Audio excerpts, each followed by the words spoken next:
jeitinho de colocar essa cidade em movimento? É muito fácil, é só ir lá no site e colocar nossas propostas. Você viu o vídeo aí. Ah, não me diga que você foi no site, olhou e achou que não era para colocar a proposta? Como assim? Ah, mas Jó, eu achei que a proposta era muito simplesinha. Qualquer ajuda é muito bem-vinda. Vai lá, é muito fácil. O vídeo ensinou, mas eu vou repetir de novo. www.salvadormandetodos.com.br. É muito fácil, você vai clicar lá na proposta e colocar a sua declaração de amor pela cidade. Escolhe onde você quer conversar, saúde, educação, mobilidade, o que você quiser. E se lá não tiver escrito o que você quer falar, tem uma setinha ali que escreve outros. Vai, escreve, vai.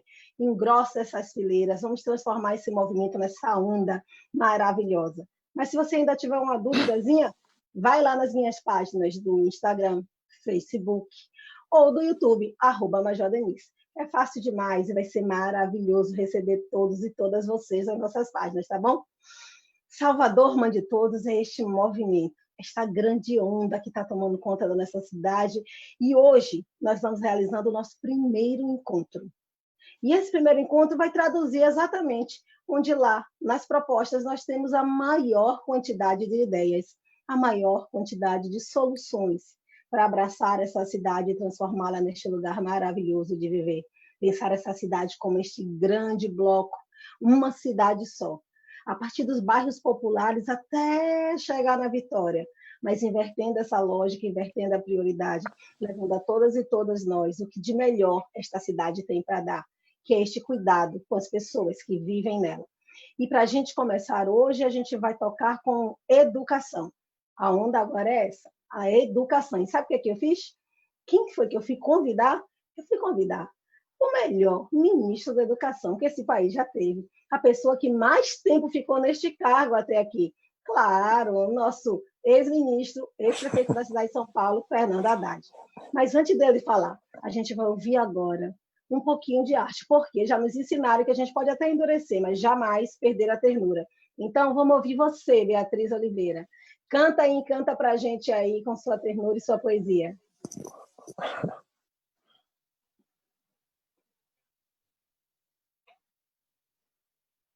Beatriz está se adaptando às redes, vai soltar o microfone dela. O microfone dela, mas calma, Bia, a gente te espera, porque te ouvir é mais importante. Aí, Bia. Agora foi. Então vai lá, Bia, nos encante. Então, vamos lá. É um prazer, gente, estar aqui essa noite com vocês. E eu vou recitar uma poesia que foi escrita ontem, exatamente para esse momento. Pode ser? Vamos lá. Educação. Palavra que representa a revolução, munição, cultura entre os irmãos que estão lado a lado com os livros nas mãos. Imaginação. Imagino assim um futuro bem próximo, com orientação e dedicação de vários dos nossos para construir o nunca visto fora da prisão.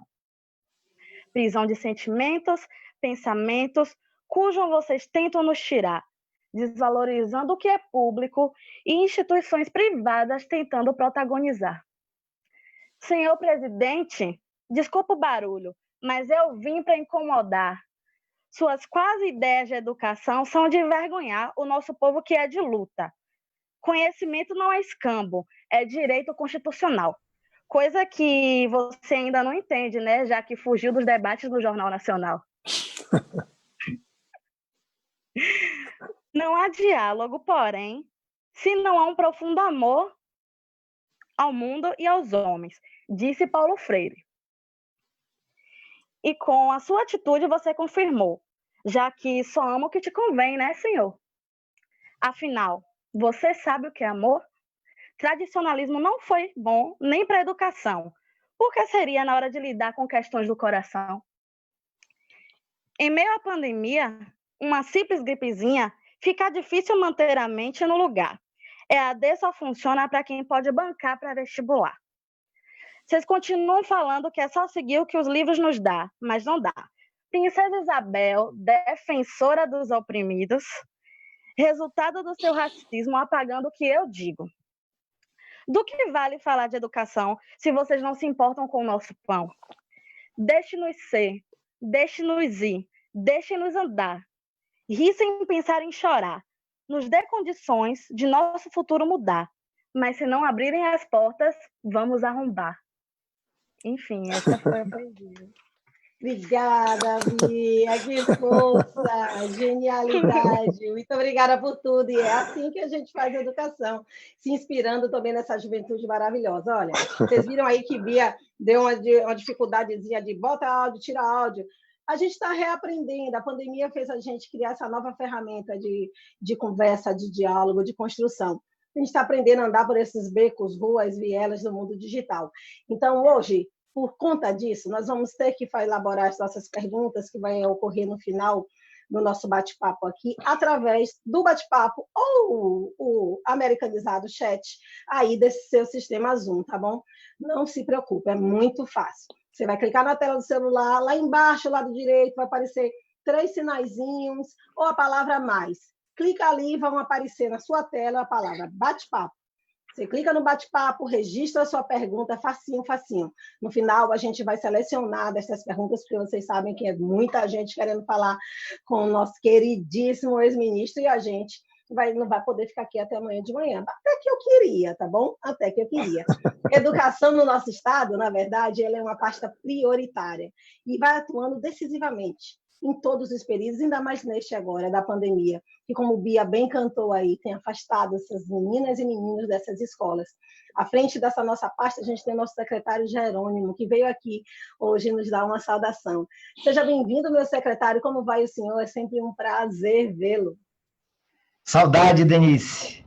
A gente se encontrou um pouco ali antes da pandemia, mas a gente está se vendo sempre. Eu estou acompanhando constantemente o seu trabalho aí nas redes sociais. Parabéns. Um abraço, Haddad. A gente se viu em Feira de Santana com o Zé Neto há uns 15 dias atrás. Um abraço aí para o presidente Ed e para essas 3 colegas da educação, Beatriz, Luciana e Pati. Denise, que legal essa disposição sua para trazer temas tão importantes para a gente. A gente acompanhou no sábado retrasado o debate sobre a educação infantil com a professora Repúlio e o nosso governador Rui Costa. Um debate rico, aquela experiência das professoras de creche, um debate tão necessário. Às vezes, a sociedade e os meios de comunicação se esquecem desse debate em torno da educação infantil, da primeira escola para essa turminha pequena. E essa época de pandemia, com certeza, tantos estudantes, quantos familiares, quanto nós, professores. Nós estamos muito desejosos de voltar para rever os estudantes, para se encontrar na hora do lanche, para fazer aquela conversa do sábado, do domingo, mas para aprender. Estamos prestes a voltar, não tenho dúvida disso. Mais cedo ou mais tarde, a gente vai voltar e vai, sim, recompor os prejuízos que a pandemia nos trouxe para a educação.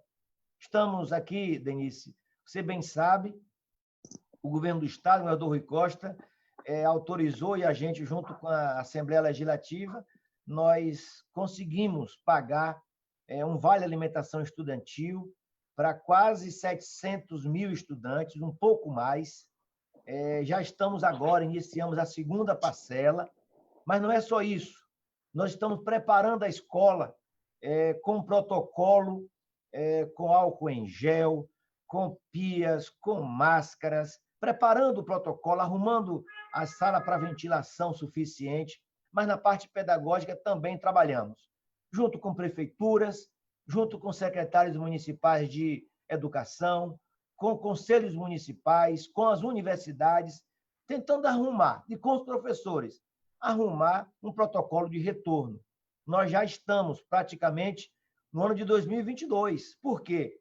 A gente vai repor e nós já entramos em janeiro, fevereiro, março, o que significa que a gente vai chegar já a utilizar um pedaço de 2022. Mas o importante é a gente, Denise, não desanimar, ser firme e, mais do que nunca, Haddad, a sociedade brasileira e planetária está sentindo a falta da escola, está sentindo a falta do professor. pai e mãe não podem ser e não são professores. São educadores, mas não são professores. E essa missão valorosa, nós precisamos, sim, fazer um grande debate em torno do que a pandemia ajudou a gente a revelar e a entender ainda mais da importância da aprendizagem. Eu vou estar aqui também, Denise, acompanhando as falas dessas pessoas, colegas, e do nosso ex-ministro, professor Haddad. Estou aqui muito curioso, também mandarei as minhas questões para que vocês possam enriquecer ainda mais o debate. Muito obrigado, Denise. Um beijo grande, meu queridíssimo secretário. Manda mesmo suas questões aí, vocês também aí, hein? Já sabe. Clica lá no bate-papo, escreve e manda para a gente. Você também está acompanhando a gente pelo @Denise, @Major Denise, no Facebook, no Instagram. Manda também as suas questões. É um percurso, secretário, você tem razão. É um percurso e a gente vai. E a gente vai começar esse percurso aí em grande estilo, né? Que eu já falei, que a gente trouxe um convidado maravilhoso para estar com a gente aqui. Eu não sei se ele conhece baianês, mas eu preciso falar num bom e claro baianês para ele agora. Primeiro, dizer que eu assisti o programa da Roda Viva, como sempre, excelente, maravilhoso, e que este programa pautou a imprensa soteropolitana. Já sabe que tu está revolucionando Salvador a partir de lá. Agora eu vou te perguntar no bom baianês, meu queridíssimo Haddad. Que baratinho foi aquele de dizer que eu não podia ser pré-candidata? Você sabe que um amigo meu, Denise... Bom, primeiro deixa eu cumprimentar todo mundo, cumprimentar a Bia pela poesia e pela simpatia. Já rimei aqui poesia com simpatia para falar com você, que você é poeta, pô, poetisa, né? Cumprimentar o Jerônimo, o secretário, cumprimentar o Éden, o presidente do PT do estado da Bahia, te dar um abraço, um cheiro também, Major Denise. Você é maravilhosa, transborda alegria, uma coisa maravilhosa de ver. E vou estar junto com você nessa jornada, vamos estar lado a lado, se Deus quiser, com o governador Rui, com o ex-governador Jacques, atual senador. Um orgulho muito grande sempre estar próximo de vocês, pelo trabalho que todos vocês vêm realizando na Bahia já há bastante tempo. São 14 anos já de transformação para melhor. Porque, infelizmente, no Brasil, a gente tem que falar em transformação para melhor, porque tem gente que transforma o Brasil para pior. Então, graças a Deus, nós temos políticos que pensam no povo, que pensam na nossa gente, que pensam em quem mais precisa, e isso é essencial. Um amigo meu me ligou ontem e falou: Haddad, eu concordo com a tese, mas você tinha que fazer uma distinção. Eu falei: qual distinção? Quando você é convidado para um governo, você tem razão. Por exemplo, o Moro teve que pedir demissão de ser juiz para ser ministro do Bolsonaro.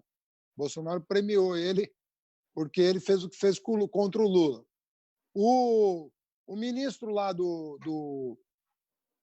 Bolsonaro, o Ramos, general Ramos, não devia estar na ativa. Tinha que ter ido para a reserva para assumir o ministério. Mas quem é candidato não sabe se vai ganhar. Então tem que esperar ganhar para ir para a reserva.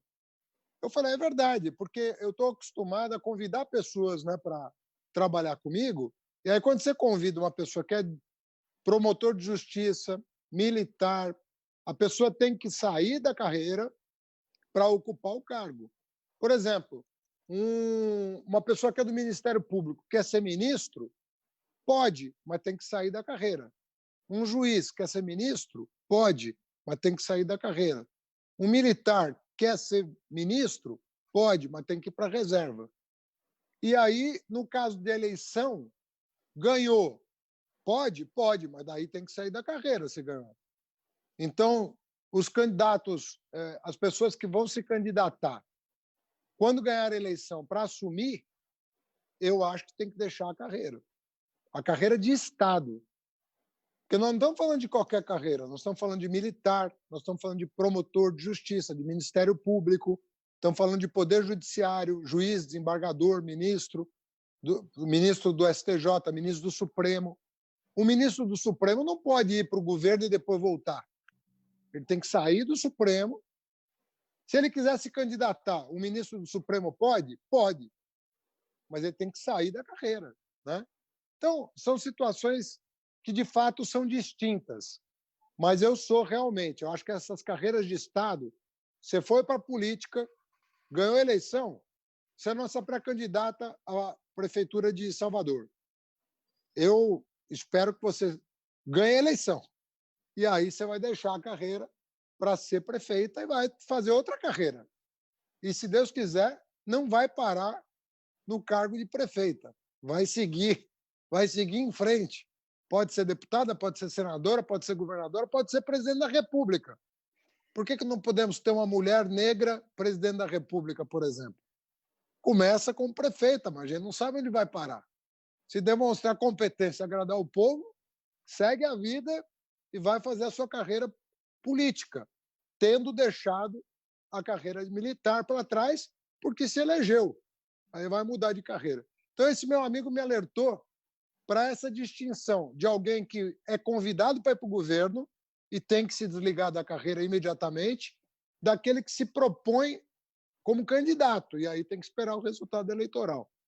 Mas então é isso que eu queria te dizer, que você tem toda a razão em perguntar, mas é uma distinção correta entre aquele que já vai convidado, porque vai ser ministro ou secretário, e aquele que pode ou não ser eleito, que é uma situação diferente da pessoa que já vai ocupar um cargo a convite de quem foi eleito.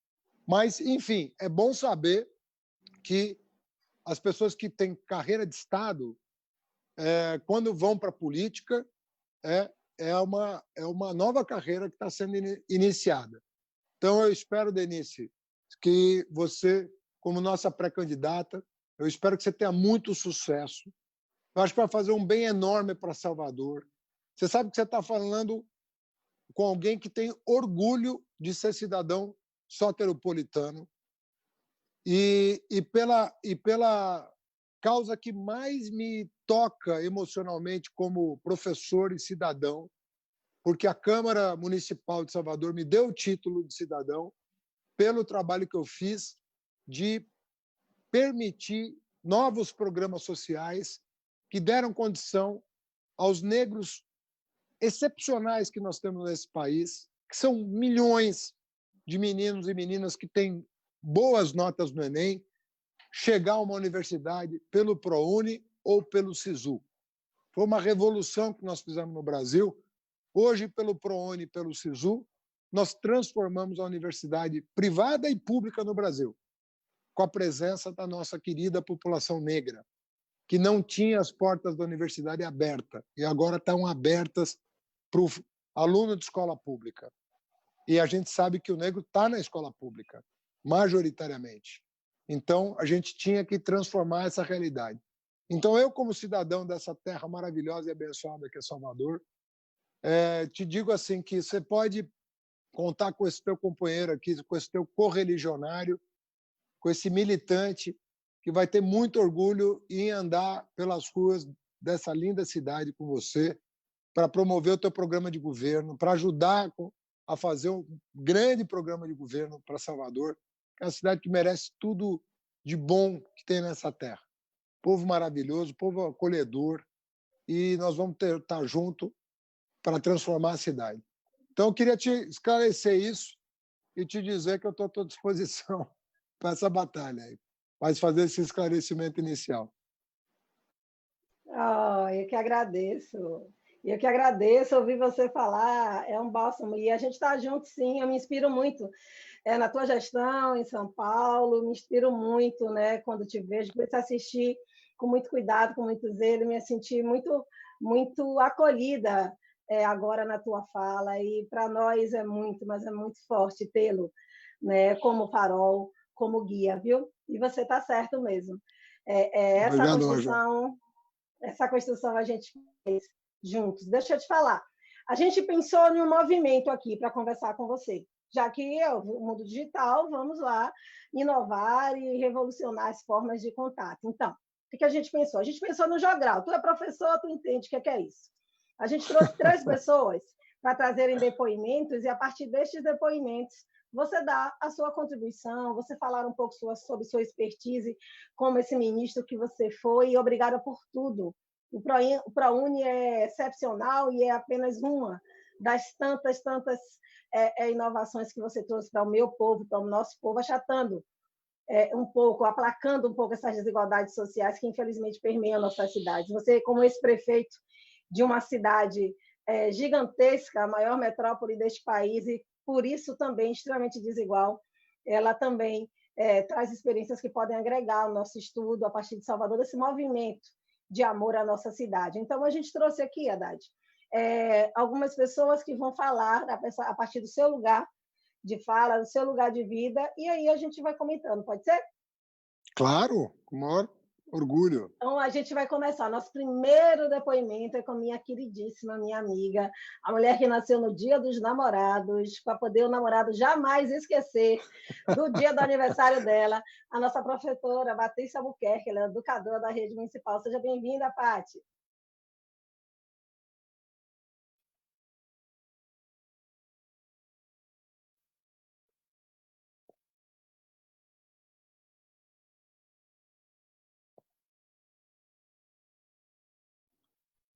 Oi, Pati.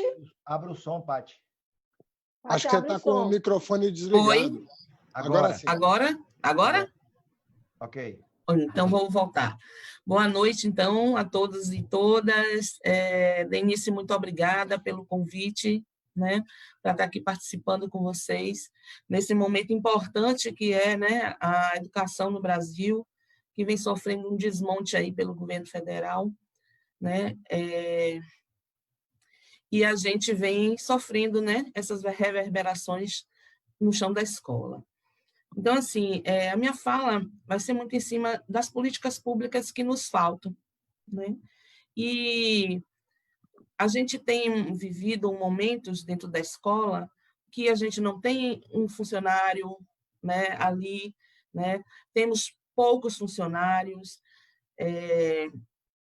a começar pelos ASGs, né? A falta de ADIs nas escolas de ensino infantil, nas creches, né? Que são pessoas fundamentais, né? Para se desenvolver um trabalho de qualidade, né? A gente vem sentindo que esses profissionais estão voltados para a educação, mas de uma forma que não tem muita, como se diz, ela não tem muita proporcionalidade, né? Então, assim, mais para frente, teve reda, né? Esse sistema é um sistema que eu acho um pouco mais democrático, mas também viabiliza aquele funcionário que já está há muito tempo na educação, porque ele não tem, né, a condição de estar pleiteando esses concursos, né, por conta da falta de estudo. E a gente também gostaria de oportunizar essas pessoas para que eles tivessem também uma vantagem, né, em cima disso. Outra coisa que a gente pontua, né, é a falta de professores. Então, assim, a gente queria ter essa garantia de 100% dos professores nas escolas, até porque a gente tem um cadastro, tem uma reserva técnica que é tirada pelo professor e que tem outro que tem que substituir. Quando falta esses professores, nós temos dificuldade em dar reserva técnica ao professor da carteira. Então, assim, são esses entraves que a gente vem encontrando no dia a dia, né? E, além disso, a gente tem uma lei, né, que ainda não foi implementada de fato, está no papel, mas a gente precisa que a Lei 10.639 e 11.645 seja implementada de fato na escola, com a formação de professores, né, com a formação da própria comunidade escolar, e a gente tem essa necessidade dessa implementação, que é tão importante para nós e para a nossa cidade, que tem um público, né, que tem uma comunidade negra enorme. Né? Eu fiz assim algumas pontuações, né, e falando também desse novo momento que nós vamos enfrentar. Né? Então, assim, como a gente está passando por um processo tecnológico, de aprendizagem tecnológica, né? Várias pessoas estão passando por isso, e os nossos alunos, que muitos deles não têm, né, aparelhos eletroeletrônicos, não tem celular de ponta, não tem tablet, não tem computador em casa, às vezes não tem nenhuma televisão smart, né, para assistir às aulas, não tem como assistir essas aulas que estão sendo propostas tanto pela rede municipal como a rede estadual, e o secretário-geral não entende do que eu estou falando. Então, assim, a gente precisa possibilitar essas pessoas com uma política tecnológica para que eles tenham acesso a um kit, entendeu? De tablet, celular, entendeu? Pacote de dados, para que eles possam, nesse novo momento, garantir essa aprendizagem, né? E um outro ponto também crucial na nossa rede, né, é a falta de recurso, a falta de tudo que a gente fala para a EJA. A educação de jovens e adultos tem sido muito penalizada, né? A gente não tem a merenda para a EJA, a gente não tem o recurso para a EJA, né? Então, assim, as pessoas que estão na EJA, como eu estou à noite, porque minha jornada é tripla, né? A gente sente falta desse olhar, né? Um olhar que envolva essas pessoas que fazem parte da EJA, porque é uma diversidade muito grande. Nós temos hoje jovens com 15 anos, adultos, idosos, né? Então, é uma diversidade que a gente tem que atender. E eu acho assim, a gente tem que mudar essa proposta da escola, né? Para que esses jovens sejam, de fato, contemplados com esse novo período que a gente vai viver, né? Então, assim, para não me alongar muito, acho que tem outras pessoas para falar, fica aqui essas pontuações para a gente refletir, né, mais para frente. Obrigada. A Dádia me fez lembrar, quando ela falou dessa conexão das praças digitais, não foi? Você não tinha um projeto sobre praças digitais lá em São Paulo? Fala para a gente.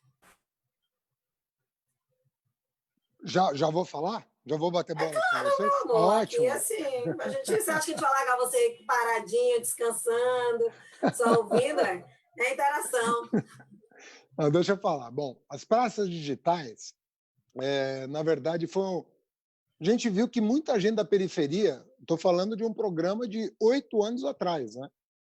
As praças digitais, a gente lançou 7, 8 anos atrás, quando eu tomei posse em 2013. O que a gente reparou? Que no fundão da cidade, né, nas periferias mais distantes, as pessoas não tinham conectividade. Não tinham conectividade porque os pacotes das telefônicas eram caros para a renda daquelas pessoas e a conectividade era um luxo. A pessoa conseguia comprar, quando muito, um pacote muito barato. O que nós fizemos? Nós pegamos todos os bairros da cidade e colocamos uma praça Wi-Fi, com um sinal bem forte. Então, aquelas praças que ficavam abandonadas, às vezes, ou então mal frequentadas, sabe? Ou então inseguras para uma mulher passar sozinha, porque às vezes ficava com receio de uma pessoa ali de espreita, tal. Nós iluminamos com lâmpada LED, uma lâmpada bem forte. Aliás, eu vou te depois dizer disso. Você pode trocar todas as lâmpadas de Salvador por lâmpada LED sem custo nenhum. Vai cair a criminalidade, você vai iluminar muito mais forte a cidade e você vai pagar a troca com a economia de energia. Vou te passar esse programa. Você vai fazer uma revolução na segurança pública e na urbanidade da cidade à noite, com esse programa que eu vou te passar. Mas essas praças receberam lâmpada LED todas porque as pessoas começaram a frequentar para pegar o sinal. Percebe? E aí começou a molecada toda, jovem, adulto, criança, a frequentar a praça para pegar o sinal, para baixar um vídeo do YouTube, para baixar uma aula, para baixar o que quisesse, entendeu? Troca de mensagem, para mandar um e-mail, para mandar um zap para alguém, e pronto, ficou um negócio muito simpático. Só que esse programa ele se tornou uma referência para a cidade, obviamente, mas ele já é insuficiente, porque passaram-se 7 anos. Então, hoje, o desafio dos prefeitos é ir muito além deles. Não basta que as praças estejam iluminadas com sinal de internet.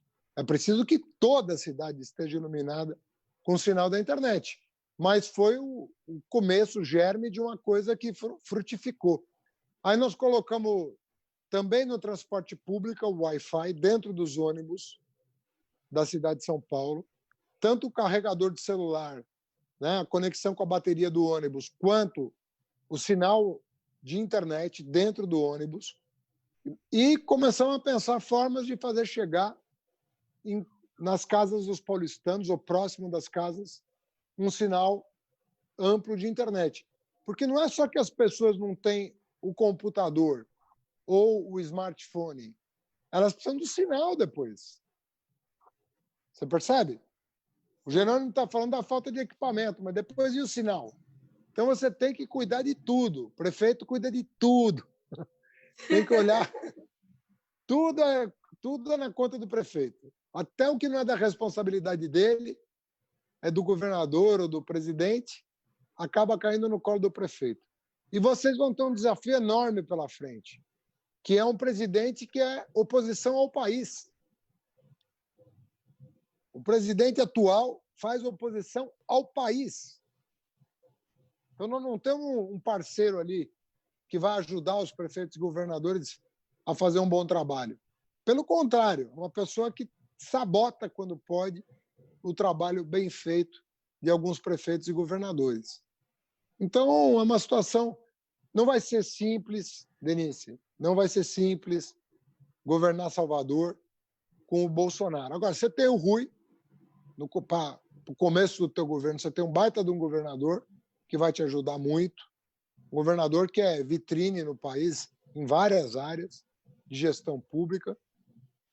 Isso vai te dar um respaldo inicial importante, quer dizer, a parceria município de Salvador e Estado da Bahia, e, se Deus quiser, em 2022 o jogo muda, e aí você vai ter, quem sabe, um presidente para te ajudar também. Mas, né? E aí você vai ter, sim, um coroamento aí de um trabalho que tem tudo para dar certo. Então, são os dois primeiros anos desafiadores por causa do governo federal. Mas você tem o respaldo do governo estadual, que é muita coisa, viu? Muito importante a parceria. E na região metropolitana, a gente fez muita parceria também, sabe? Então, contar também na região metropolitana com... Do mesmo jeito que tem o consórcio do Nordeste, que o Rui preside, o Rui Costa preside, você pode ter um consórcio metropolitano que você presida para fazer parcerias. Na área da iluminação pública, por exemplo, é uma área que dá para fazer uma super parceria. Já imaginou você iluminar de LED toda a região metropolitana? Você vai ter um impacto em segurança pública extraordinário. Tem até estudos acadêmicos, já que eu posso te passar, mostrando o impacto na queda da criminalidade pela troca da iluminação. Parece tão simples, né? Uma coisa assim. E aí você fala, não, mas é motigador, é revolucionário assim, para a estrutura de atuação profissional. Você falou aí que não vai ser simples. Que não vai ser simples a tarefa, mas eu vou te falar, se fosse simples eu nem queria. Eu gosto do desafio mesmo. Eu gosto do desafio, eu gosto do complicado. E você que é da área de segurança, eu vou te mandar o estudo acadêmico que mostra a queda da criminalidade onde o prefeito atuou na iluminação pública, porque a iluminação pública é da prefeitura. É diferente da Polícia Militar e da Polícia Civil, que são estaduais. Então, é do prefeito. Então, é uma iniciativa. Aí você fala, pô, mas a lâmpada LED é muito cara. Só que você paga com a economia de energia elétrica que ela própria gera. Sim. Então, é um casamento perfeito que vai ir na tua área. Você vai entrar já na tua área arrebentando. Patrícia trouxe a questão aí das redes e entre os desafios que eu acredito que essa pandemia vai trazer para a gente, Haddad, está nesses profissionais também que atuam. Eu tenho um filho de 18 anos, né, que não sei se você sabe que é o menino mais lindo de Salvador, né, é uma opinião isenta, mas eu tenho um filho de 18 anos e eu vejo nele crescer a ansiedade, que todo esse processo que a pandemia tem trazido para a gente, mas eu penso também nesse professor, nesse profissional de educação, em toda a estrutura, né, de profissionais das escolas, que hoje estão vivendo pontos estressores gravíssimos. E outra, quando estes alunos retornarem para a sala de aula, serão novos alunos, não serão mais os mesmos alunos. Nós vamos estar nos deparando com um quadro pós-pandemia de iniciar um ano letivo, a bem da verdade, com novos alunos e novos professores, porque estas pessoas também terão mudado, né? E eu fico imaginando o quanto nós vamos ter que construir de percurso, né? Quanto desafiador é nós pensarmos nesta saúde emocional, nesse desenvolvimento de inteligências múltiplas com inovação, como você trouxe aí, né? Essas inovações que, claro, se a gente for pensar em acesso digital a partir de casa, a escola pode tratar deste assunto como disciplina, porque ela pode levar a tarefa para casa. Não adianta eu ter uma escola que vai fomentar a inclusão digital se dentro da casa daquele aluno ele não terá o acesso para tal. Mas eu fico imaginando, a partir da fala da Patrícia, de como nós precisamos pensar essas políticas para que esses profissionais também estejam saudáveis na perspectiva social, biológica, clara e mental, não é isso? Agora, Denise, tanto o Jerônimo quanto a Paty tocaram num assunto muito importante. Nada substitui o professor. Não tem. No mundo inteiro, o professor é a figura-chave para a transformação da educação. Então, eu, ouvindo você falar de que nós não seremos os mesmos depois dessa pandemia, né? Você tem que ter uma conversa, porque vai coincidir, se Deus quiser, aí as coisas vão voltar. É que o governo federal está atrapalhando muito, né? Se a gente tivesse feito um isolamento bem feito, a gente estaria em segurança hoje. Nós estamos saindo do isolamento mal feito por causa do Bolsonaro numa situação ainda de risco. Então, eu sempre falo, trabalho mal feito, você aprendeu com a tua avó, aprender com a minha. Quando você faz mal feito, você faz 2 vezes, né? E é o que o Bolsonaro é a demonstração dessa tese. Tudo que ele faz é mal feito. Então, a gente corre o risco de ter que fazer 2 vezes, porque ele faz mal feito.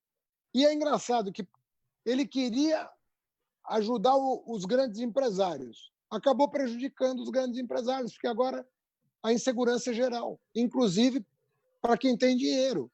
Ele queria ajudar os ricos, está prejudicando também os ricos, mas mais os pobres, mas também os ricos. Está todo mundo prejudicado.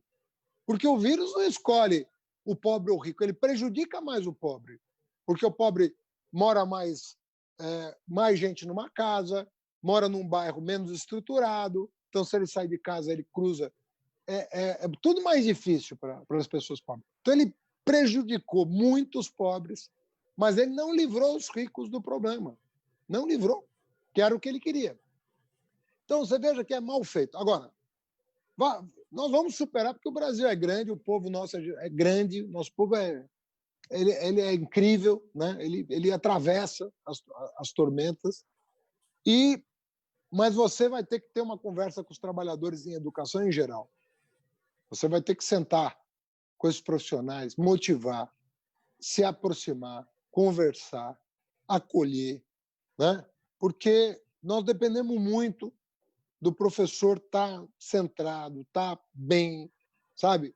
É uma jornada, não é brincadeira, você não sai da sala de aula, é muito trabalho de pé, é muito uso da garganta, são 20, 30 alunos, 40 alunos por sala de aula, você tem que botar na lousa, fazer todo mundo aprender, checar a lição, ver direitinho, corrigir. Olha, não é uma coisa simples, são trabalhos.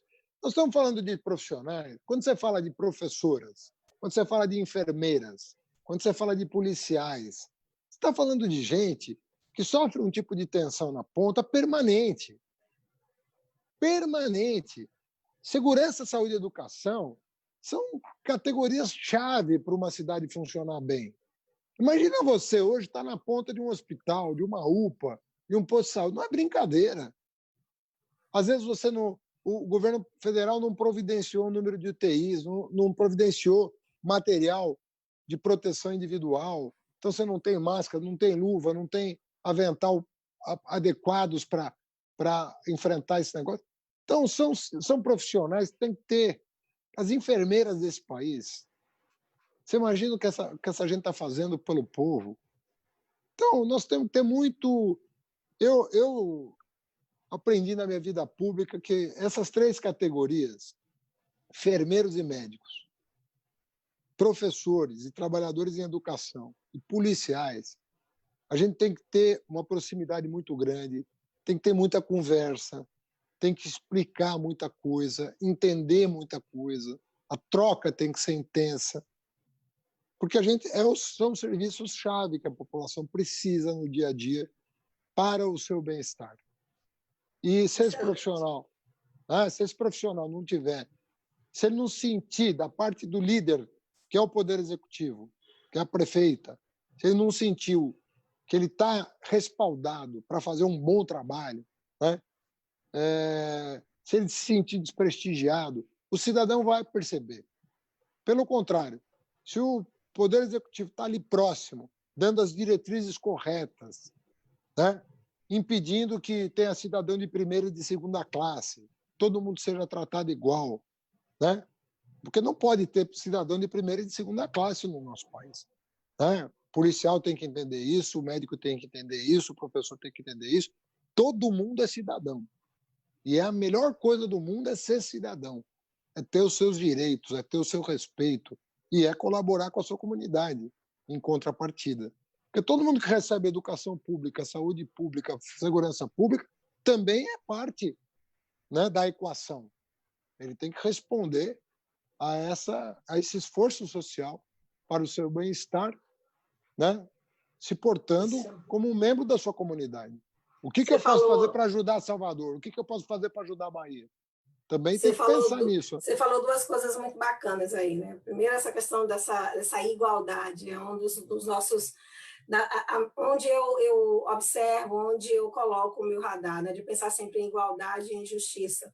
Ainda que esta igualdade não seja tão possível agora, a gente tem sim que operar a partir da equidade, né? De tratar os diferentes à medida das suas diferenças. Você falou também dos profissionais de saúde. Semana passada, a gente bateu um papo sobre saúde. Quem não assistiu, vai lá na minha página, @majordenice, assiste. Foi um papo maravilhoso com o nosso governador, falando de saúde. E todos esses pontos que você trouxe aí, a perspectiva das desigualdades sociais, a perspectiva da saúde, da educação, tudo se depara de alguma sorte, de algum caminho na maternidade. E na nossa juventude, de como tudo isso está ligado à nossa juventude. A gente tem mais 2 depoimentos que eu vou colocar em sequência, a gente vai ouvir agora a Luciana Galvão e depois a Eduarda. A Luciana Galvão é mãe, como eu. Eu tenho certeza, né, Luciana, que seu filho ou filha, não sei, também deve ser a criança mais linda de Salvador, porque nós mães somos assim. Pode tirar o microfone aí, pode tirar o mudo do microfone para falar com a gente. Porque nós mães somos assim. A Luciana vai trazer essa experiência dela de mãe e também de coordenadora de uma creche. Seja bem-vinda, Luciana. Obrigada, boa noite a todos. Queria saudar a todos e todas, né? Gratidão à Major, né, por estar aqui. Como mãe, né? E eu estou num lugar de fala onde eu posso estar representando todas as mães e mulheres baianas, soteropolitanas, na questão relacionada à falta de creches, né? Eu moro na região do centro, mais especificamente no bairro do Tororó, e para mim, meu filho mais velho tem 12 anos, né? E a realidade continua ainda hoje a mesma. É uma região que não tem creches, né? Então foi muito difícil poder voltar ao trabalho e não ter onde colocar o meu filho, né? Eu faço parte de uma comunidade de terreiro que é no Engenho Velho de Brotas. Então, na época, meu filho ia para o terreiro no Engenho Velho de Brotas. Ele era deslocado de ônibus, né, do Tororó, do centro da cidade, para o Engenho Velho de Brotas, para que eu pudesse trabalhar, né? Então, assim, logo depois também, quando eu tive minha filha, 3 anos depois, foi a mesma situação. Então, na nossa região aqui do centro, nós só temos uma creche, né? Eram 2, e uma era na Pupileira, a outra é a Nossa Senhora Santana, e hoje só tem uma, que é a Nossa Senhora Santana, né? E sempre foram creches muito difíceis de se conseguir vagas. Depois veio a questão do sorteio, né, de vagas pela prefeitura, e talvez tenha ficado um pouco mais democrático, não sei dizer ou não, porque eu já não aproveitei nenhuma dessas oportunidades, né? E sempre foi muito difícil. É uma região assim, que você só consegue vaga a partir do grupo 4, né? Fora isso, você tem que buscar uma escola particular, e nem sempre você tem condição disso, né? Então, é muito complicado. Isso eu estou fazendo uma fala como mãe e cidadã. Como coordenadora de creche, vem a questão de documentação, né? De todo um percurso que as creches comunitárias têm que percorrer, tem que ser feito para registrar essa creche, para que ela possa começar a funcionar, né? Sabemos que essa situação vai ser mais difícil, vai ficar dificultada após a questão da pandemia, né? Porque vão ter que ser seguidos protocolos, né? E muitas delas não vão ter como trabalhar, como fazer isso, por questões de espaço, principalmente. A maioria das creches são muito pequenas, são em espaços que começam na própria casa, às vezes, da pessoa que funda a creche, né, que se torna uma associação. Então, são espaços que vão ter que receber crianças em menor número, né? Então, é uma questão a se pensar, Major, com muito carinho, com muito cuidado, entendeu? Essa questão do quantitativo de creches, principalmente na região do centro, né? E da questão da burocracia em relação às creches e de que forma essas creches poderão ser apoiadas, né, pela prefeitura após pandemia, porque, como eu estou dizendo, são espaços pequenos, então as turmas terão que ser divididas. A maioria das creches, ela oferece o serviço de educação integral, porque as mães precisam trabalhar, né? Então, um serviço de educação de meio período não é interessante. Essa criança vai ficar onde, com quem? Então, tudo isso precisa ser pensado, né? Precisa ser bem discutido para que as creches não sejam penalizadas. Tá certo? Muito obrigada. E como é o nome? É teu filho? Eu vi que tem um menino de 12. Tem um menino de 12, João Pedro, são dois, é um casal, e uma menina de 9, Maria Luísa. Beijo, Maria João Luísa, Pedro. Beijo, Maria Luísa. Ambos de escola municipal, estão em escola municipal, e assim, é gratificante poder, eu vim do FIES, né? Meu FIES foi total, eu sempre primei por poder fazer meus estágios em escolas municipais, para trabalhar com as crianças de comunidade, né? Para trabalhar com a educação pública, e minha bandeira é da escola comunitária, né? Eu trabalho com creches, trabalho com ONGs, então, assim, a bandeira que eu levanto é da educação da escola comunitária, que é uma forte parceira da rede municipal. Isso, Luciana, eu também acredito que creche ela é muito mais transversal, ela não está pensando apenas na educação da criança, está pensando também na autonomia dessa mulher, desse cuidador, seja lá quem for. Eduarda, meu amor, você já está aí? Você já pode falar que ela caiu? Já vi que ela já voltou, já te segurou. Está aí, Eduarda? Tô sim. Pronto. A gente não pode ver seus olhos? Peraí. Eduarda, uma menina linda dessa! Seja bem-vinda, Eduarda. Boa noite a todos, saúde à mesa, a senhora candidata Denise Santiago, o senhor Haddad. Eu estou um pouco nervosa, eu estou muito emocionada. É um prazer estar aqui dividindo com vocês o meu pensamento sobre o que a minha escola, Rede Municipal Padre Norberto, está precisando, não só com a minha escola, como outras escolas também, que as escolas municipais elas são super organizadas, mas sempre falta alguma necessidade, como as mesas, cadeiras novas, livros para os professores. Às vezes faltam alguns professores e alguns deles não tem como pôr outro no lugar. E fica muito difícil. E uma coisa que está faltando muito é uma estrutura de oportunidades às jovens e adolescentes que engravidam cedo. Isso é muito difícil para elas. E seria muito bom se nas escolas tivesse um centro de apoio para jovens que têm ansiedade, depressão, para poder conversar.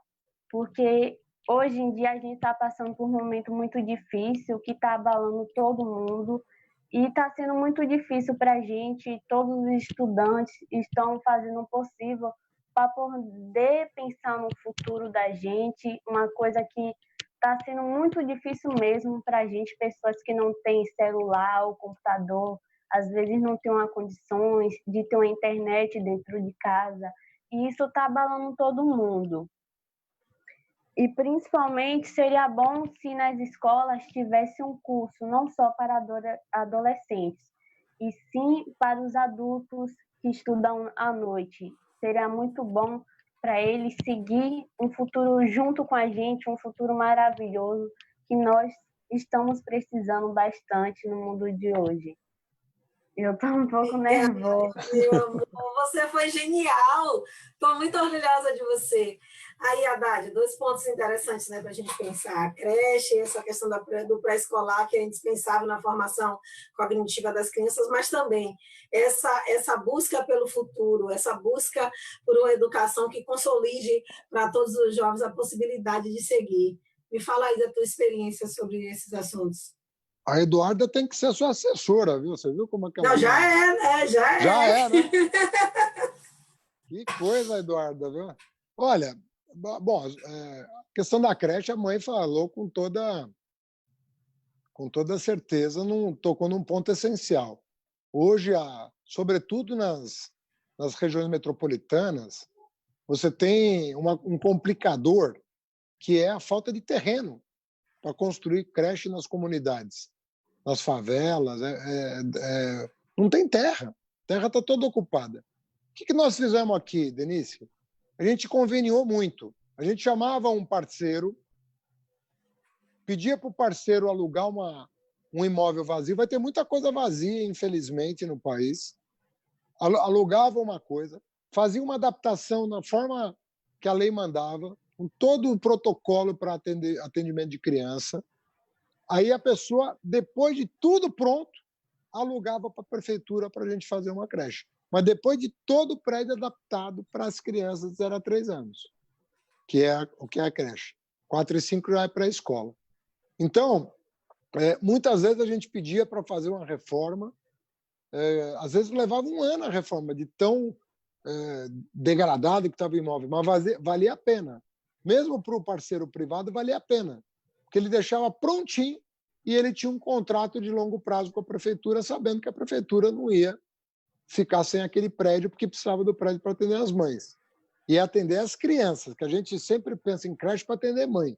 Uma creche é bom para criança. Quando a creche é boa, é muito bom para o desenvolvimento da criança você oferecer uma creche. Aqui em São Paulo, nós abrimos 100 mil vagas em 4 anos. São Paulo, tudo a escala aqui é uma loucura. Mas nós conseguimos abrir 100 mil vagas de educação infantil, entre 0 a 5 anos. Então, como foi feito? Com base nisso. De novo, nós estamos vivendo um momento muito difícil porque o governo federal está atrapalhando todo mundo. Então, nós estamos saindo machucados dessa pandemia. Nem saindo direito nós estamos machucados, porque a gestão da crise pelo Bolsonaro é a pior possível. Então, não adianta a gente também prometer milagre para amanhã. Mas um trabalho sério, ele vai... Agora, a Eduarda tocou em temas que não necessariamente envolvem muito recurso, que é suporte. Às vezes, suporte psicológico, orientação. As pessoas falam assim, eu não vou falar de sexo com criança. É lógico que você não é a abordagem para um adolescente, tem que ser feito com muito respeito à família, aos costumes, às crenças, à cultura de cada família. Mas, às vezes, se a adolescente não tem a orientação e a informação correta, o que está acontecendo? Está aumentando a gravidez na adolescência. E, em muitos casos, a gravidez não foi desejada, ela foi por falta de uma orientação. Então, com todo o respeito às famílias, todo o respeito às crenças, à questão religiosa, a escola ela tem que entender as famílias, a família entender as escolas, para que o adolescente esteja com as informações adequadas para ela conseguir conduzir a sua vida. A gente quer uma educação que a adolescente tenha as informações necessárias. Por exemplo, a droga. Você tem que informar a juventude sobre os riscos. Não adianta fingir que não existe. Fingir que não existe, tapar o sol com a peneira, não vai resolver o problema. Se você leva a informação correta para a juventude sobre os danos que a droga causa no organismo, e tem droga lícita que causa danos ao organismo, não é uma questão só de droga ilícita. Sabe? O consumo de álcool antes dos 18 anos é ilegal. Mas depois dos 18 anos, que é legal, você tem que orientar a pessoa. Se a pessoa não tiver as informações sobre o... E não é só álcool, que é uma droga legal que causa mal para o organismo quando, né, ingerida inadequadamente.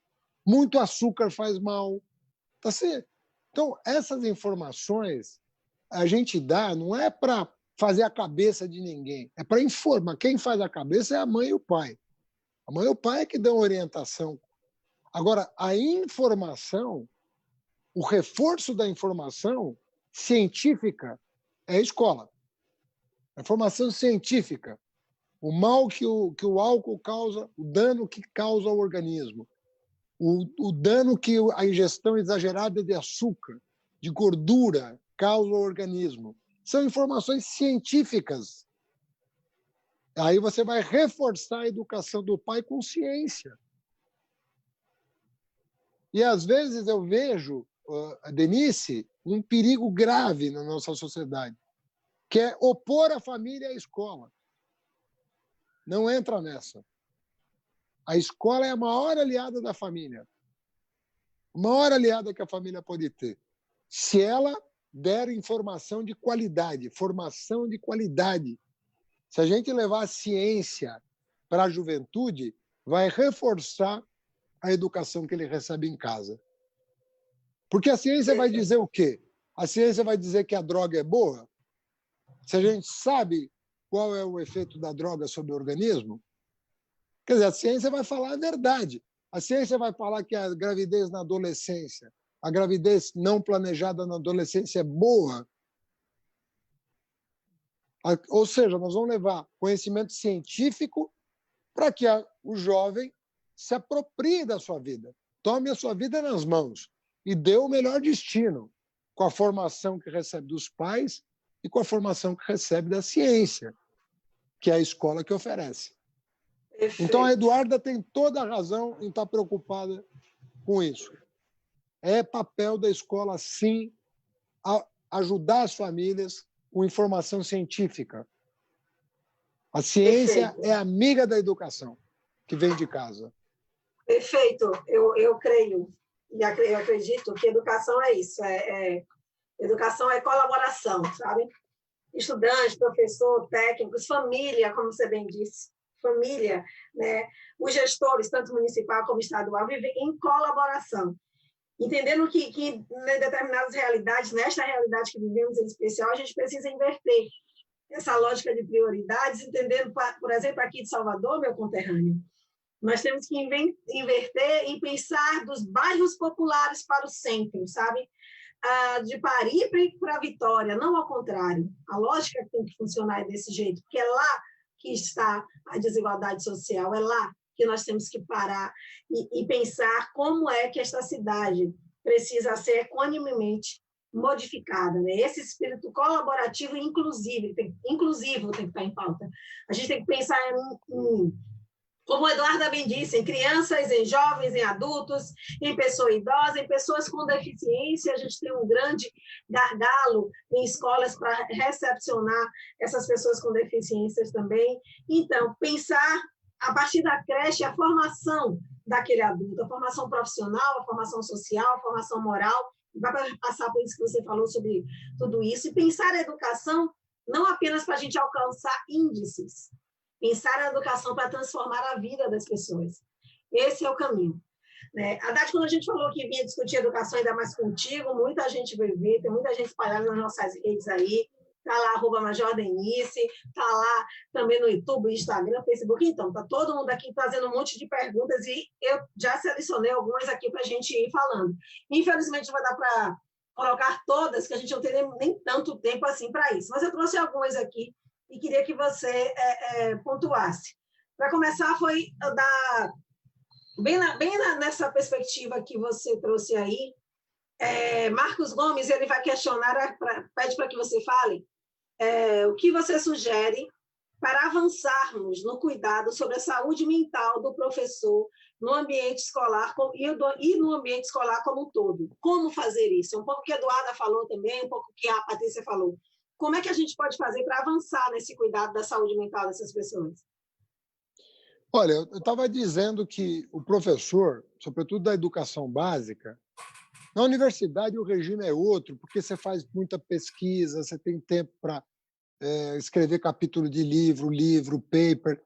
É um outro regime, menos estressante, inclusive porque você está lidando com adultos. Né? O jovem da universidade está com 18 anos, 19 anos. Então, é diferente. Então, primeira coisa, a gente tem que entender que na educação básica é outro tipo de pressão. Você tem 30, 35, tem sala de aula com 40 alunos, Denise, Brasil afora. Nós temos que compreender essa realidade. Tem professor que dá 4, tem um professor que dá 8 horas por dia em sala de aula. Você já imaginou o que é ficar de pé 8 horas do dia, escrevendo na lousa, escrevendo... E as classes são muito heterogêneas. Tem criança mais inquieta, tem criança mais quieta, tem criança que aprende mais rápido, tem criança que demora mais a aprender. Uma matéria ela tem facilidade, na outra ela tem dificuldade. O colega dela inverte, tem facilidade numa e não tem na outra. É um desafio enorme para o professor. Então, o professor ele precisa ter suporte.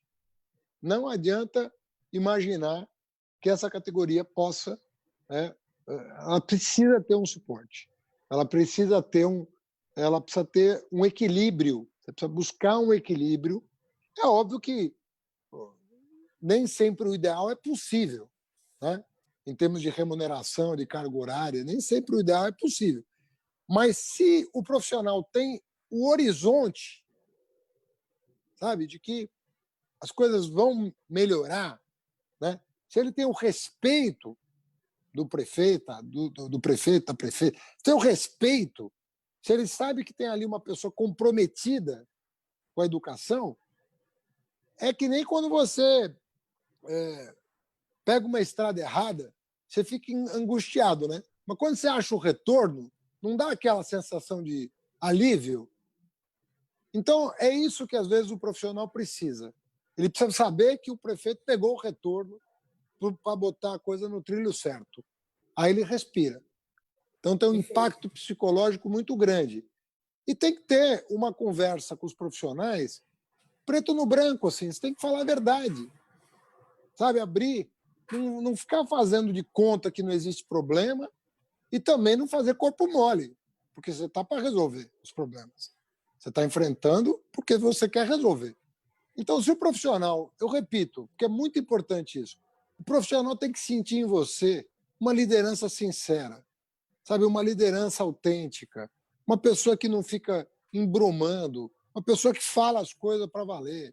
Olha, esse ano não tem, o ano que vem eu vou fazer das tripas coração para atender.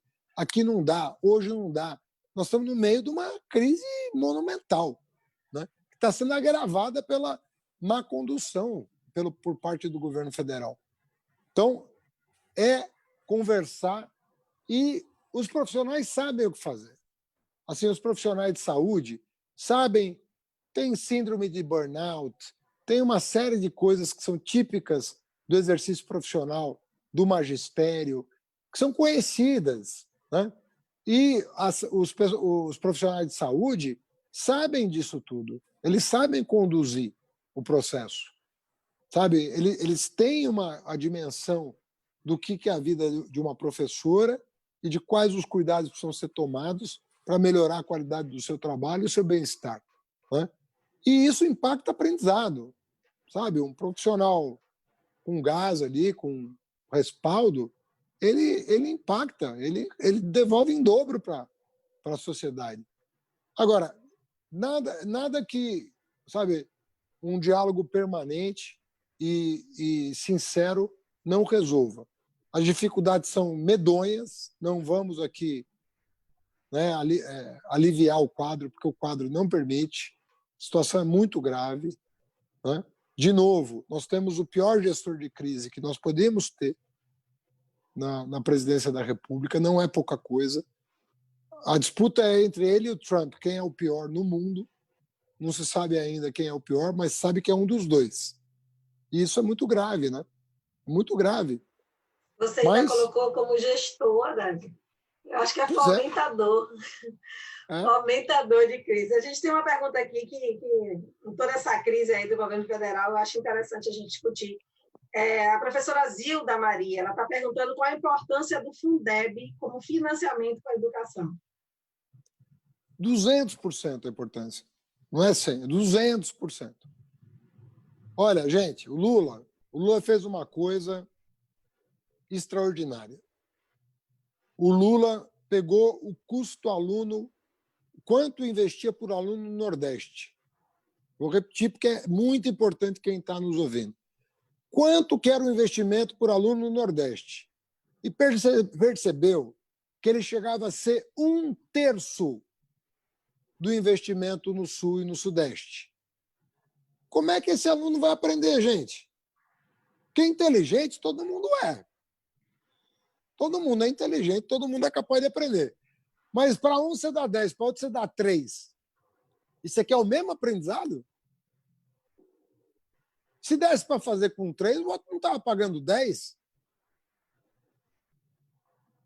O que o Lula fez?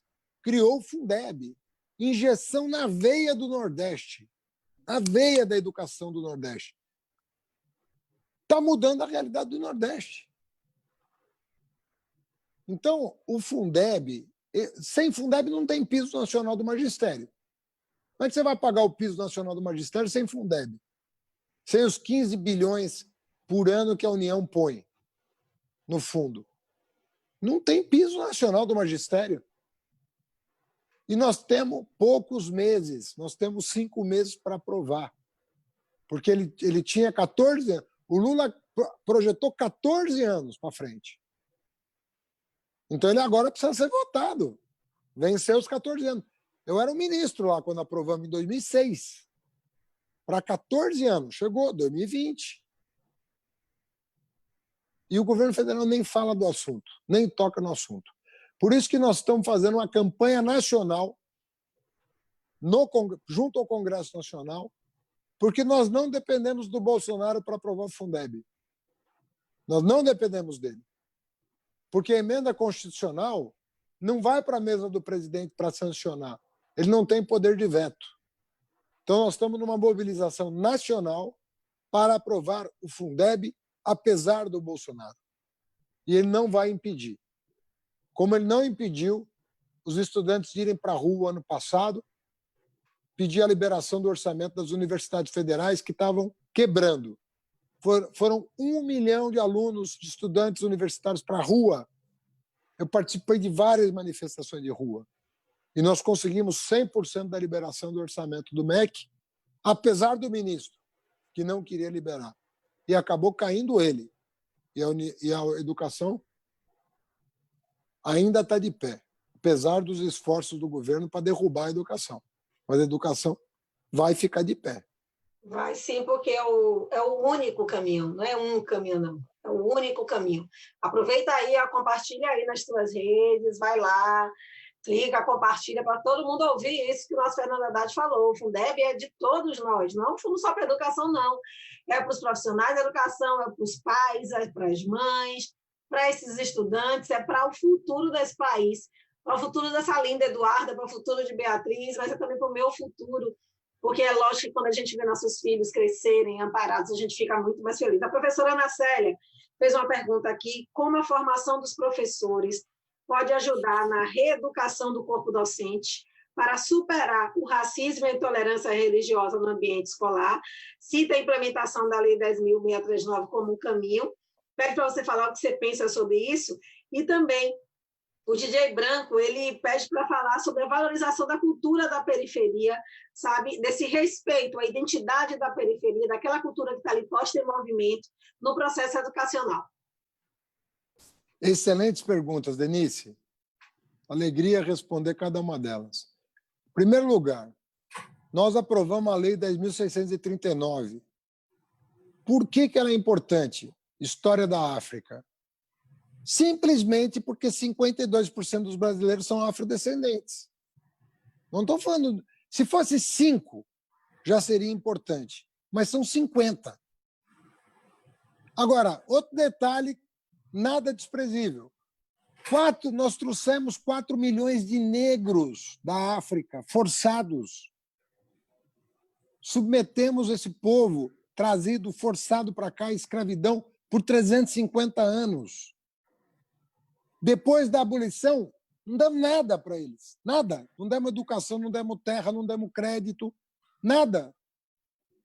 Tipo assim, você tá livre agora, mas faço o que com a minha liberdade? Tem uma escola? Não. Tem um crédito para eu comprar, abrir uma... Não. Tem terra para plantar? Não, você não tem nada. Você só tem a Lei Áurea, mais nada. Tá solto no mundo. Gente, o que é isso? O que nós fizemos com nossa gente?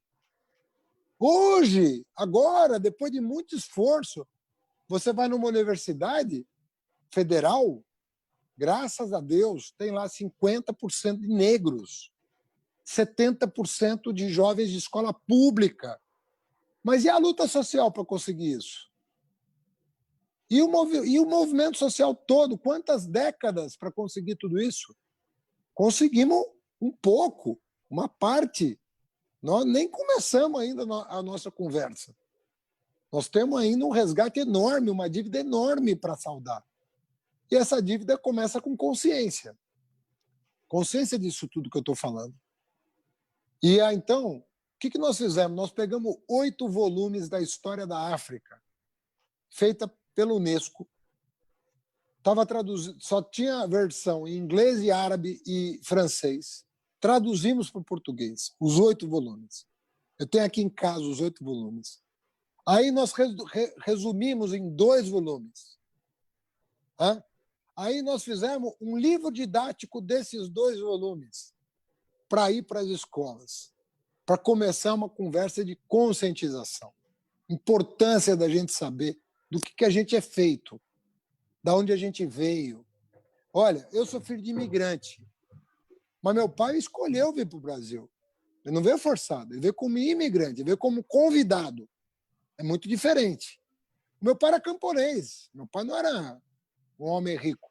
Ele saiu do campo e veio para o interior de São Paulo, uma cidade de 10 mil habitantes, para vender armarinho, para fazer um dinheirinho, para mudar para São Paulo, 5 anos depois, que juntou um dinheirinho. Veio do campo com uma mão na frente e outra atrás, mascateou no interior de São Paulo. Então, esse homem que não pisou na escola, meu pai, tem um filho doutor. É assim que você faz uma nação. Quando a gente falava o filho do pedreiro tem que ser doutor, é por isso a gente quer, numa geração, mudar a cabeça e mudar o futuro das pessoas, do país e das pessoas. É possível. O filho do analfabeto... Meu pai não pisou na escola e eu fui ministro da Educação. Isso é possível com cada um de nós. Se os nossos pais não tiveram oportunidade, não é verdade que nós não podemos ter, que os nossos filhos não possam ter. É possível transformar a vida de uma pessoa numa geração. Você dá outra perspectiva. Então, a questão da história da África, da consciência, da questão do combate ao racismo, isso é fundamental. Nós somos uma comunidade aqui, não tem ninguém melhor que ninguém. Não tem ninguém melhor que ninguém.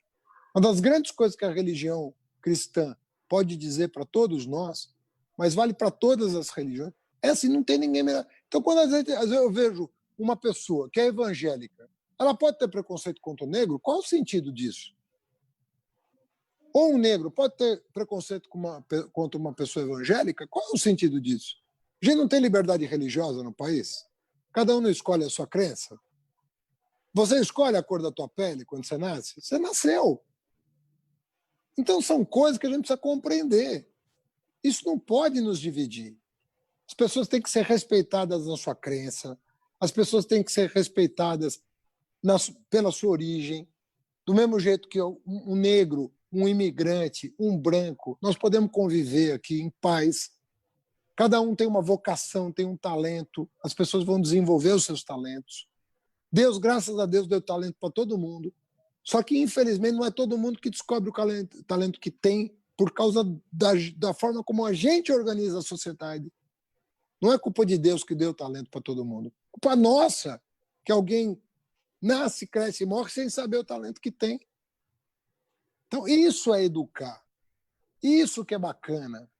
Você poder oferecer. Me emociona quando eu vejo ali. Um dia, Denise, pode te contar uma história bonita? Um dia um menino chegou para mim e falou assim: Haddad, eu já tinha ouvido tantas vezes histórias iguais que ele viu que eu não me emocionei com a dele, sabe? Ele viu que eu não me emocionei. Ele falou assim: Haddad, eu sou filho de pedreiro e me formei em engenheiro. Aí eu falei assim: pô, que bacana. Mas ele viu que... Ele falou: você já deve ter ouvido falar muitos casos desses, né, Haddad? Do filho do analfabeto, do pedreiro, da empregada doméstica que hoje tem diploma. Aí eu percebi que ele ficou incomodado. Eu falei: é verdade, mas... Ele falou: mas tem uma coisa que você não sabe. O meu pai é engenheiro hoje. Ele próprio, que era pedreiro, fez faculdade comigo. Olha que história. Sensacional. O pedreiro fez faculdade de engenharia com o filho. Eu falei: agora você me espetou. Eu falei, agora pô, eu fiquei na hora. Eu acho que você vai até responder uma questão aqui. A Júlia Maria, ela foi perguntar assim, como é que a gente podia falar amplamente com a cidade, né? Envolver os bairros, as periferias, bairros populares da cidade. Ela trouxe essa questão, mas eu acredito que passa bem perto da cultura, disso. Né? Sim, não, tem a questão da cultura também, que o DJ Branco mandou. Nós fizemos uma lei. Sabe o que a gente descobriu aqui, Denise? A gente descobriu que a gente soltava um edital de cultura e o pessoal de alta renda contratava consultoria, pegava, sabe, e apresentava os melhores projetos. Mas não apresentava os melhores projetos porque tinha as melhores ideias. Apresentava os melhores projetos porque embalava melhor esses projetos. E, às vezes, uma ideia boa da periferia, porque não tinha sido embalada de forma adequada, por falta de recurso, acabava perdendo a competição pelo dinheiro para fomentar o projeto. O que nós fizemos? Nós fizemos uma lei de apoio a projetos da periferia, para que as pessoas pudessem concorrer com seus iguais. Resultado, teve uma explosão de projetos culturais da periferia de São Paulo com base nessa lei. E a periferia, ela tem uma cultura... É muito incrível isso, porque, às vezes, a adversidade econômica gera uma cultura de outro tipo, entendeu? Às vezes, muito mais de vanguarda, muitas vezes. Então, não tem essa de que a cultura branca, a cultura negra, você tem de tudo no Brasil, entende? Você tem de tudo. Agora, você tem que irrigar a periferia com um programa específico, porque você vai ver que você, irrigando ali, a semente vai brotar muito rapidinho. Não é à toa que essa cultura periférica tá fazendo a cabeça da moçada, porque tem muita coisa boa sendo feita nas periferias que precisa só de um empurrãozinho, entendeu? Eu acredito nisso. Território de identidade. Respeitar a cultura que está ali posta. Agora, Haddad, eu tenho uma notícia terrível para lhe dar. Nosso tempo acabou. Vixe, passou rápido demais. Passou demais. Tem um monte de perguntas aqui, mas eu não vou ter tempo de poder fazer todas. Mas não tem problema, não. Quem quiser rever, é só ir lá nas nossas páginas, clicar e vai ver tudo de novo, @Major Denise, vai conseguir acompanhar. Tá? Eu quero muito agradecer a você. Eu não tenho como expressar em palavras a gratidão de você ter doado o seu tempo, o seu saber, sua expertise, né? Seu carinho e seu jeito encantador, né, de falar, de nos levar, quase um sereio aí, nos levando por esse tempo todo aqui, a gente não percebeu.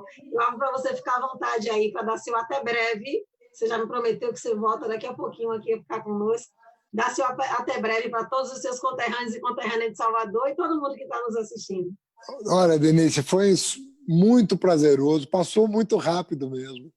Queria dizer que você é um brilho só, você é uma pessoa que contagia.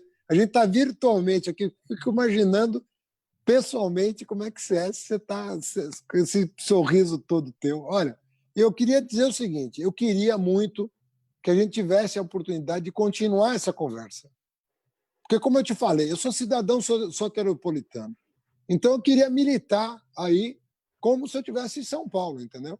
Eu sou cidadão daí também, eu preciso fazer minha parte aí como cidadão.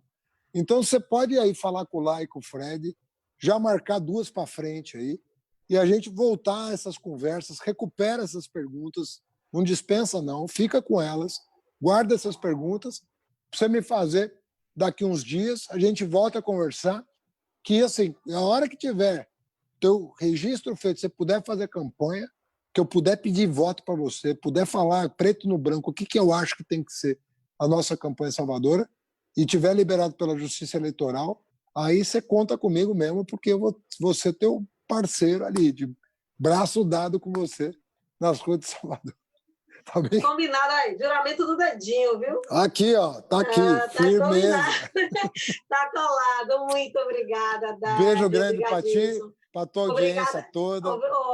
Para a nossa audiência. Genial estar aqui com você. Quero agradecer a todo mundo. Eu quero te falar também que sábado, 11 horas, eu vou estar com o governador Rui Costa. A gente sempre está se encontrando os sábados, assim, virtualmente, batendo papo sobre tudo, sobre nossa vida aqui na Bahia, nossa vida aqui em Salvador. E dessa vez a gente vai falar sobre mobilidade urbana, um assunto maravilhoso, né, aqui na nossa cidade, que vamos trazer aí umas revoluções que unificaram essa cidade. Sábado, 11 horas, a Rua Major Denise. Se você estiver aí no friozinho da sua cidade, que eu adoro São Paulo, nesse friozinho, você pode entrar lá e conversar com a gente, interagir, bater um papo, tá bom? Eu quero agradecer a todos e todas que estão aqui conosco até agora, que passaram por aqui, enfim, falar. Agradecer ao senhor, meu secretário maravilhoso de Educação, esse amigo para todas as horas.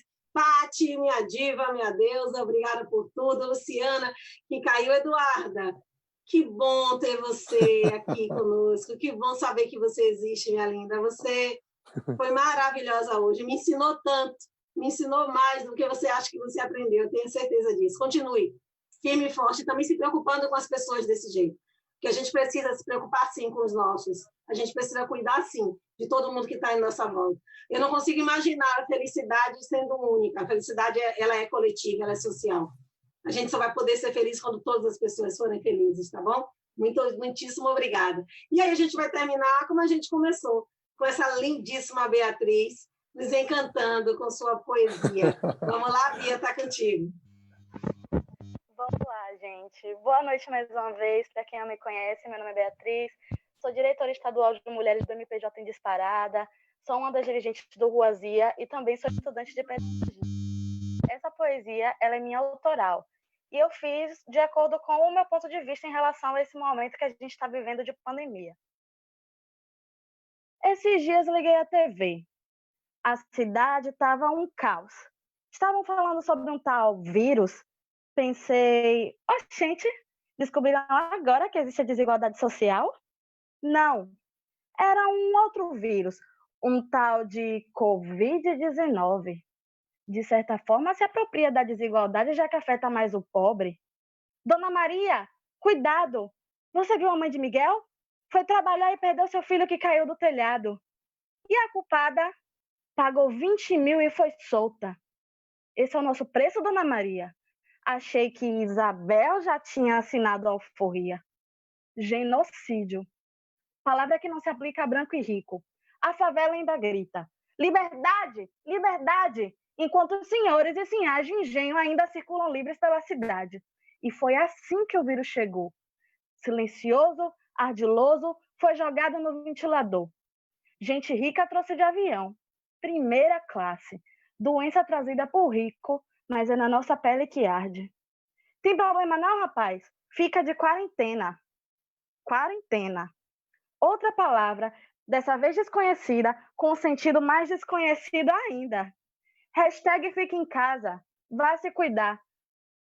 Como se cuidar? Tendo boca se alimentar. Quarentena para quem? Até o auxílio social só existe porque convém. Deus não estava nada porque, através de tributos, vai tudo retornar para o bolso do Estado. É só uma gripezinha. Uma gripezinha. Poxa, seu moço, me desculpe se eu não tenho histórico de atleta, tenho histórico de trabalhadora. É só relembrar dos meus ancestrais que trabalharam em suas lavouras. Século XXI, carregado de cicatrizes do 16º. Enquanto houver supremacia branca, ainda haverá tentativa de extermínio do nosso povo preto. Mas não vamos nos calar, sempre em busca de revolução e resposta. E quanto mais vocês tentarem nos calar, faremos vocês engolirem que vidas negras importam. É isso. Gratidão. Obrigada a todo mundo aqui. É uma gata, tá linda. Maravilha. Beijo, Bia, querida.